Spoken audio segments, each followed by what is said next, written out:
Hey guys, Dustin Com here with Adventist Hoops. I want to tell you about a new company called Advent Sports that's looking to make a difference in Adventist athletics. People talk about there being a talent gap between Adventist high schools and everyone else. Well, Advent Sports isn't just talking, they're doing something about it. At Advent Sports, they're building more than just athletes, they're building a future for Adventist sports.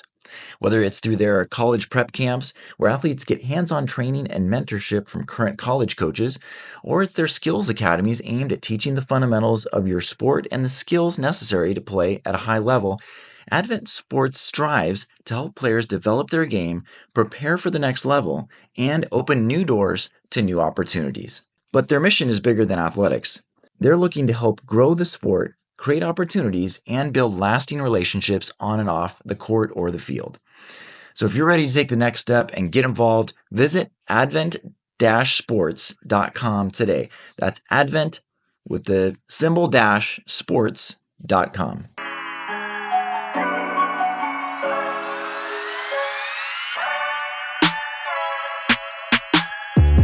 Hey everybody, welcome to the Adventist Hoops podcast. Today I have Caleb Allen, who is the founder of a new company called Advent Sports. He also coached at Walla Walla University for several years. Caleb, welcome to the Adventist Hoops podcast. Appreciate it, man. Caleb, tell us just a little bit about who you are, where'd you grow up, where'd you play basketball, what's your basketball journey like?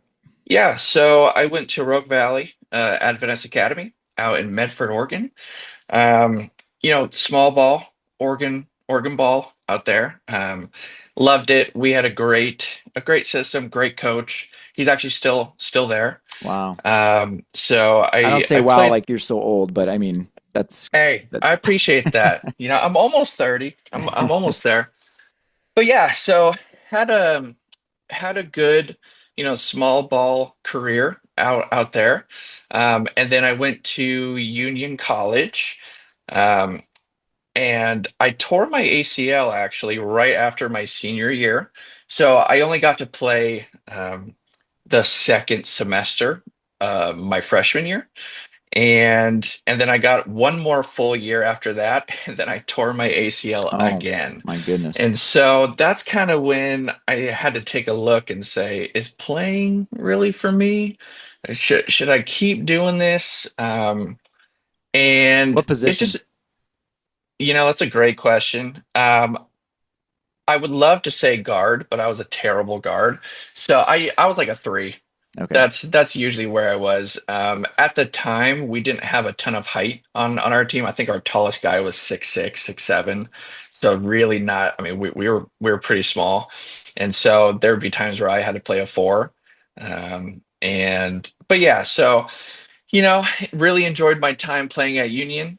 And then I graduated and we actually moved out to Loveland, Colorado, where I got a chance to coach at Campion Academy. I coached with for the boys there. And that They're was in the awesome. finals this year Yeah, I at saw Union. that. I Yeah. saw that. Yeah. And so we were not when I was there. So we had a lot of talent, I think. We just didn't get a lot of time with them. A lot of our talent was there for 1 year. And so if we could have had them, coming in when they were freshmen, I think we really could have made a run. But Also, Campion is a boarding academy, right? So yeah, is there yeah, some challenges there? I know Lucio Camacho, I think he will have been a couple episodes before you. He was talking yeah. about that when he first started coaching at a boarding academy. You can't really like have them the whole year. Like you might be able to do summer stuff Yes, with others at other exactly. schools. It's so challenging. I have great sympathy for our boarding academy coaches because it's hard. Like you get very limited practice time. They're very big on how much time they spend in sports. And so, we got, an hour and a half every other day, for your season. So it's pretty challenging, but it was a great experience. That was my first coaching job, outside of camps. And so I learned a lot, definitely learned what worked and what didn't work, with my coaching. Coaching in high school, it really teaches you patience for sure, but it teaches you like you have to be able to teach. Mm. Coaching, I think a lot of people think coaching is easy because when you see people win games, You're like, how hard can it possibly be? You know, And they're you probably guys not doing a ton of coaching during the game, or for ideally sure. not. Yeah, a lot of observing, right? Yeah. And yeah, coaching is really challenging if you want to be good at it, right? Because you have to do a ton of self-reflection. I had to look at myself and say, well, I know I physically can do that, but how do I teach someone to do that who really just doesn't know what they're doing? And so a lot of looking at yourself in the mirror and trying to just be better. But yeah, so I did that for 2 years, really enjoyed it. And then my wife's family actually lives in Walla Walla, so that was our next move. We moved out here, and I remember sitting. Oh yeah, I was just going to ask, going back to yeah, your high school days and the limitations with practices before we go to yeah, your college experience, hmm what do you think is a good balance? Because I know there's some places where they're practicing a lot, like 5 days a week. Or at yeah, least there's like activities, whether it's games or practices, and you could get to the point where it really is maybe not helpful, to be sure, doing that much. So, what do you think is a good sure. balance? You know, I'll say this: when I was in high school, we practiced 6 days a week during the season. Again, all in perspective. For our small ball, we were very competitive, right? We won our championship, almost every year I was there. My freshman year, we didn't qualify, but we did very well. And our church was really behind us, and I think that that's a pretty big point to make, is Mm-hmm. that when you have a church that says, "Hey, we want you guys to do well." Because we see you in the newspaper, we see you on TV, and every time we represent God, we're representing our school. Mm-hmm. Our church really liked that, and so when we would lose, our church would come up and say, "What happened? Like we cannot let this happen again." And I loved it. It was so Wow. great. We had 90-year-old grandmas there just going nuts at games. It was so fun. It was just such a great environment. But I think that has a lot to do with it. Now, with Mm. places that maybe aren't there yet, I think just making sure that we understand that there's a line, right? There is a line. I think 6 days a week is a lot for me, right? Because just right now, especially with where sports is, we are asking kids to do so much, and to me, I just think we do need to give kids time to be kids, right? And yes, we want you to do well in sports, right? Sports teaches you so much, but we also want you to go out with friends, go to a movie, have a good time, um, do well in school, go to church events, go on mission trips, do things like that. So I I think there's think, also cycles within the season, right? Like I don't yeah, think anyone would right, really mind if you do like a training camp for a few weeks at the for beginning of the sure. season, really put a lot of effort into laying the foundation. And then especially when Yeah, you're in the middle of your season to the end, yeah. backing off a little bit. But Yeah, and high school, that would be my answer. College, I have a completely different answer, right? In college, you're on scholarship to play most of the time. So we are going to require you to be in the gym all the time. That's something that I learned a lot from the head coach that I was under, is there is an expectation when you come to a school, and that is, yes, we care about you, but we are paying you, right? You are on a scholarship to play. And so we just want to make sure that we know that you're in the gym, you're always trying to get better. High school, I think that there's a fine line that we need to, you know, pay attention to. But yeah, I think that's probably how I feel about it. yeah. Sorry to interrupt. Continue. You Yeah, you no, guys you're moved good. out to Walla So, Walla. yeah, so we moved out to Walla Walla, and I remember it was probably like our second or third week here, and we went to a women's basketball game, and it was a rough year for on that year, and I remember sitting in the stands with my wife, and there were people behind us just bagging on this team, and I just remember sitting there, and finally I had to say something of like, how, it's so easy just to sit up here and do this. Like, what have you done to help? What have you done? And of course they're like, oh, I'm sorry, like I just, it's like, yeah, well, how about stop? If you're gonna talk like that, go do something about it. right? Have you donated? Have you helped? Have you volunteered? Like, what have you done? And then I had to look at myself and be like, oh, what have I done? Yeah, I just moved here and I'm sitting here on the bench not trying to help.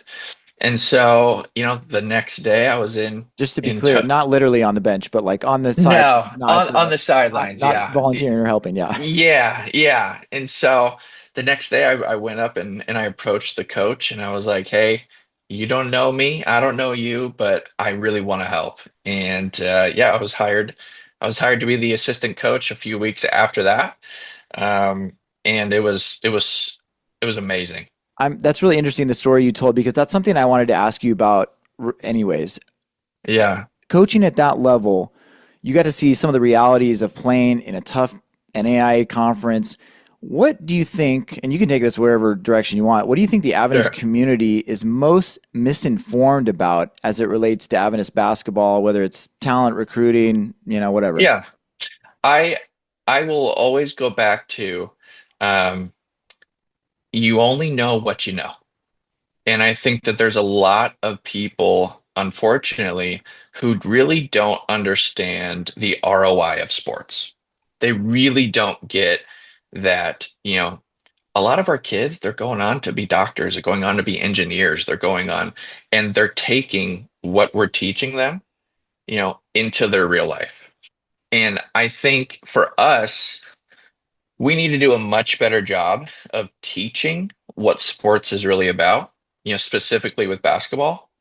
But I'll kind of answer your question a little bit more how I think where the conversation could go. I think the biggest thing that we need to understand is if something's important to us, we absolutely have to make it a priority. So I think I can't remember who said it on your podcast, but there was someone who said either it's important or it isn't. Hmm. And we need to just make a choice. Is it something that we want to do, or is it something that we don't want to do? Hmm. And I think a lot of our schools are making that choice of, hey, this is a priority. I mean, we can see it, right? A lot of our ADs are starting to say, do you know what? If you're not going to help us with this, then we're going to go find money, right? We're going to go find a way to make sure that we can bring kids to our school. And so I think just one of the big things that we need to start doing is just trying to connect the community with our programs, because then I think once the community is behind you, you're golden. You're fine. I with our school, even with Rogue Valley, we had 40 kids in the whole school, right? Like we're as small as you can get.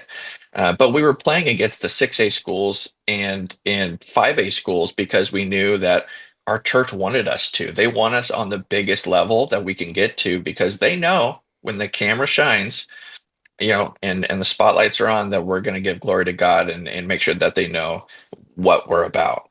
And I think if we can get back to that, with some of our universities of just, hey, we want you guys to thrive on the highest level. We want to give you whatever resources that you need, so that when the camera comes and the lights are on, we know who you're going to represent. We know where the glory's going.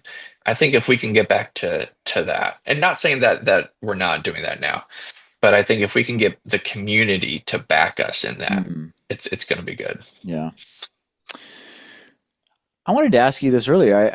I kind of just, we got into your story and everything, but you were like one of the first people to reach out when Adventist Hoops started on Instagram, and you were very excited about it, something that you'd been Yeah. thinking about for a long time. Why do you love Adventist basketball so much? I think I've always loved kind of the underdog story. And growing up, I felt like we were always the underdog in just because we were Adventist. We never really thought about it, like we didn't think that we were, Adventist basketball. We were just Rogue Valley. That's Yeah. what we were. We didn't think about it. And now that I'm older, I see these academies and I see, you know, where they're going, and it's just such a fun timeline to watch. It's so fun to see where the game's going, how our academies have changed for the better, how our universities are changing for the better.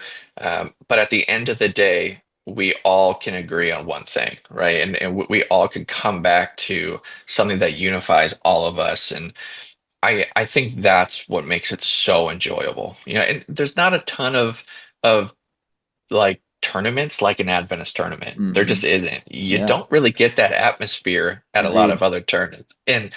And for me, that's really special. Now, don't get me wrong. I think that there's some things that can be better, right? And I think we have a lot of opportunity for growth, but the atmosphere is just super enjoyable. What was your experience coaching at Walla Walla like? What did you Oh learn? man, it was amazing. Big hats off to Tony Nakashima for just hiring a complete stranger who he didn't know. He taught me so much about the game. It's one of those things, again, you only know what you know. I thought I knew basketball pretty Hmm. well. He taught me that I knew nothing. I didn't know that much. And he really is a good teacher. Something that he did a lot for me that I'll never be able to thank him enough for is he just trusted me, and he just said, "Hey, you're doing scouts, you're doing recruiting, you're doing all the workouts in the summer. I mean, and he just was like, this is your thing. I'm here for you, but this is your thing, and I want you to really own it." And you don't really get that a lot, where a lot of assistants, I think the coach kind of has a little bit of hey, like this is my team, Hmm. Hmm. stay in your lane. Right. Well, Tony's the complete opposite. He was, hey, we are doing this together. If I go on a recruiting trip, you're going too. If I'm gonna go out and scout, well, you're coming too. And that for me was just super, super special. And so I really enjoyed that. Recruiting is so enjoyable. I mean, I love it so much. It's so fun. It can be just as heartbreaking, right? Mm. When you recruit someone for 6 months and then you find out that they signed with someone in your conference is brutal. But just the relationships that you get to build is really, really fun. And don't get me wrong, I want to win. I hate losing much more than I love winning. And so, I think being a part of a team that was, they were like 1-21, and then in the next 2 years we won more games than any team has ever. For Walla Walla, I think just it meant a lot to me. It was great. You mentioned this earlier. What do you think Adventist basketball can improve in? Yeah, well, that's kind of why we started Advent Sports on this. I remember sitting talking with my brother-in-law, and we were just kind of, talking shop, and we were talking about our tournaments and talking about recruiting and all these things. And, a theme just kept coming up is, well, it kind of sucks because we can't really play AAU, right? Because it's on Saturday most of the time. Well, it sucks because when we go to tournaments, we can't really talk to the coaches, because that's not really how our Adventist tournaments are designed. They're not really designed for a lot of teaching from coaches. They're designed to go play. And so we were just kind of talking, and that kind of light bulb hit me again of why are we just sitting here talking about all this if we're not going to do something? And so, in my head, we're all trying to solve a couple of the same problems, including you, right? We're all like all of those who are involved in Adventist sports. We're all solving kind of the same problems, which is how do we retain our Adventist talent? Right? Because a lot of our good players are really, really good players. They're going D2, right? Or they're going to NAIA colleges who can afford it, right? Um, we're trying to build relationships between coaches and players because right now, I mean, unless you know something that I don't, there's not a lot of opportunities for our Adventist coaches to really build relationships with players. You're talking about There's college coaches with college prospects. coaches Yeah. with our high school academy coaches, our players. You can go to a tournament, right? You can go to an Adventist tournament. You can play, and you might get a coach who sits down with you after a game and, hey, great job.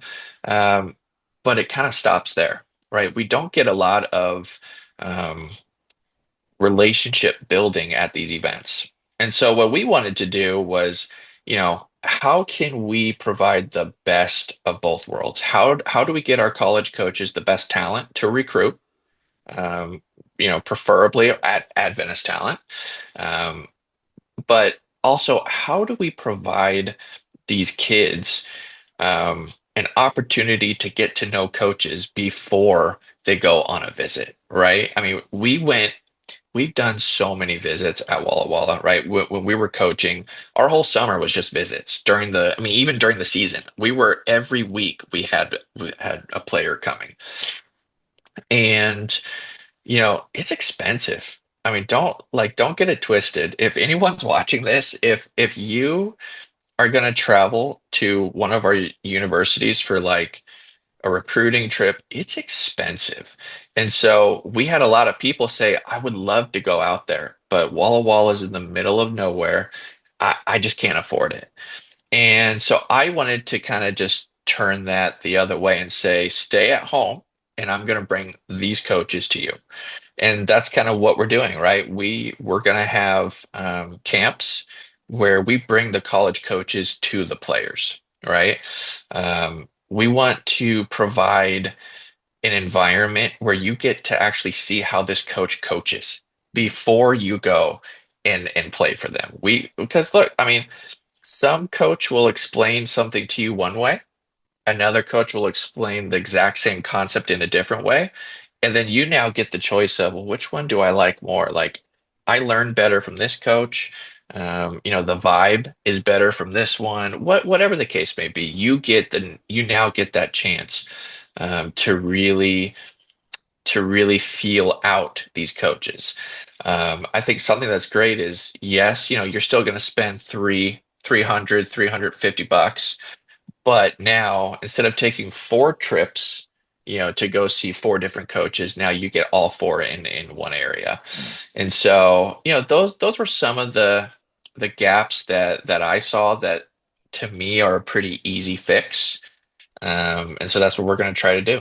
I always thought it would be really cool for a Adventist college coach to basically create a club team of Yep. players within his or her region and be Yeah. able to, do a training camp before an AAU tournament season starts, and Yep. have them come for a week and then, hey, let's go out and go to this tournament in this city. Let's go to this, those club teams are traveling anyways, right? So if you Yeah. can Right. if you can like build a team of prospects and work with them year after year, that would also be a kind of a unique thing and of course it's easier said than done. I'm sure there's some complications there. I don't know. Yeah. I've never tried it, but to me Yeah. that seems like it'd be a cool idea too. Yeah. You know what's interesting about what you just said? So it's easier said than done. What I've noticed is if you just do it, it tends to work out. Mm. Really, even with this camp, right? So we're going to run a college prep camp in Georgia Cumberland Academy. And I remember kind of pitching the idea to a buddy of mine. I was like, look, I'm just going to try to get all these coaches there. We're going to have a classroom. We're going to have weight room. We have a strength and conditioning coach who's going to be there. And we're just going to go 12 hours a day. And we're just going to just go crazy for 2.5 days. And he's like, dude, that's never going to work. No one's going to do it. These coaches are not going to come out there. And I was like, I bet you they will. I bet you that if we try, that they will. And it's true, really, if you just do it, a lot of the times these coaches are going to say, "Hey, well, there's a lot of energy coming from you. Like, let's do it." Right? I was talking to one of our coaches, and I loved what he said, where he said, there's probably not a better time to be an Adventist basketball player right now because there's so much energy going into it. Now, granted, I'm trying to get that energy to go to a lot of other sports as well, right? I mean, volleyball right now is one of the fastest growing sports in the United States. So, I can't tell you you how many know, times people have been like, "Hey, when are you going to start like a volleyball Instagram, or when are you going to yep, start a soccer Instagram?" yep. So I know there's a thirst to have There's the a same sort of thirst. community with other sports. So that's awesome. 100%, 100%. So I think it just takes people to say, I'm willing to do it.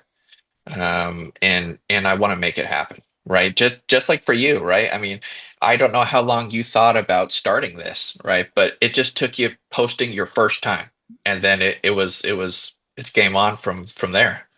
Absolutely. Well, and I think part of the response from Adventist Hoops was that people have said, "Man, I've been thinking about some, not exactly Adventist Hoops, Right. but like something about that's similar to Adventist Hoops for a long time. I've talked to people about it, and people are busy and whatever. But Sure. just like you were saying, actually, just taking action."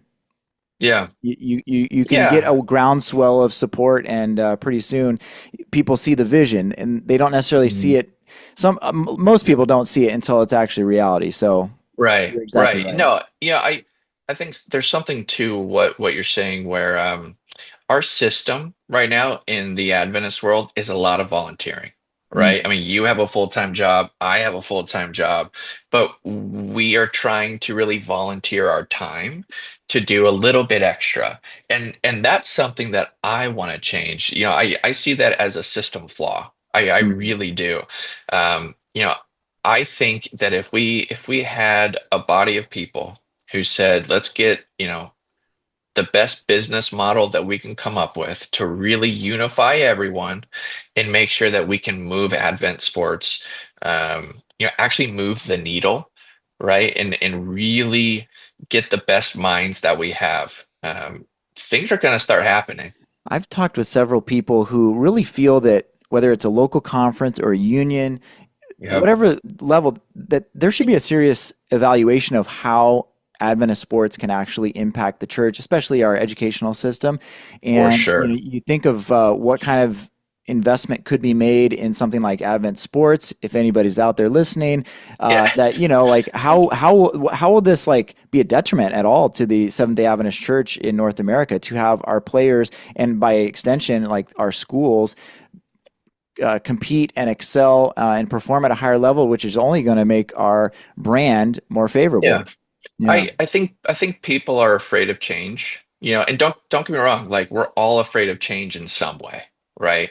And I really have sympathy for that, right? Change can be really scary for some, if you're in a routine. Um, but this generation of kids, they are demanding change, right? And they want to be at the highest level, and they want to use that platform to bring glory to God. And for me, I really struggle. I really struggle with taking an opportunity like that away from someone, right? Like the youth is the future. And if we really believe in that, then we need to provide every single opportunity for them to be able to lead. And what better way to do it than through sports? Sports it's such an easy gateway to conversation, Hmm. right? You go to a tournament, you're sitting next to someone, all of a sudden now you are talking about Jesus with someone you've never met, right?